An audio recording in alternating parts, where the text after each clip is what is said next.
Hi friends, ഇത് lunch box video ആണ്.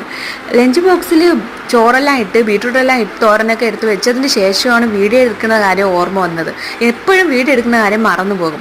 പെട്ടെന്ന് തന്നെ ഫോൺ എടുത്ത് വീഡിയോ എടുക്കാൻ തുടങ്ങിയിട്ടുണ്ട്. ഇത് മുട്ട പൊരിച്ചതാണ്. ബീട്രൂട്ട് തോരനും ചോറും പിന്നെ മീൻ കറിയും മുട്ട പൊരിച്ചത് ഈ കളർ വയ്ക്കുന്നതിന് കാരണം എന്താണെന്ന് വെച്ചാൽ ചമ്മന്തി അരച്ചിട്ട് നന്നായിട്ട് ചമ്മന്തി നമ്മൾ സാധാ ചമ്മന്തി അടിക്കും. മുളക് പൊടിയും തേങ്ങ കൊച്ചു ജീരകം ചെറിയ ഉള്ളി എല്ലാം കൂടെ ചേർത്ത് ചമ്മന്തി അരച്ചത് മുട്ടയിൽ മിക്സ് ചെയ്ത് മുട്ട നന്നായിട്ട് ഉപ്പും ശകല എണ്ണയും കൂടെ ഒഴിച്ച് പിന്നെ ഇതിന് കുറച്ച് ആവശ്യത്തിന് കൂടുതലിടണം. ഓരോരുത്തർക്ക് ടേസ്റ്റിനിടാം. കൂടുതലിടണമെങ്കിൽ കൂടുതലിടാം, കുറച്ചിടണമെങ്കിൽ കുറച്ചിടാം. ഞാൻ ഇതിപ്പോൾ മക്കൾക്കായതുകൊണ്ട് കുറച്ചിട്ടുള്ളൂ. ഞാനാണെങ്കിൽ കുറച്ച് കൂടുതലിടും. അതെല്ലാം ചേർത്ത് മിക്സ് ചെയ്ത് പിന്നെ സാധാ മുട്ട പൊരിക്കും പോലെ തന്നെയാണ് പൊരിക്കുന്നത്. ഓക്കെ ഫ്രണ്ട്സ്, ഇതാണ് ഇന്നത്തെ ലഞ്ച് ബോക്സ്. ഓക്കെ ഫ്രണ്ട്സ്, എൻ്റെ ഈ വീഡിയോ ഇഷ്ടപ്പെട്ടാൽ ലൈക്ക് ചെയ്യണേ, കമൻറ്റ് ചെയ്യണേ. Okay friends, bye friends, thank you.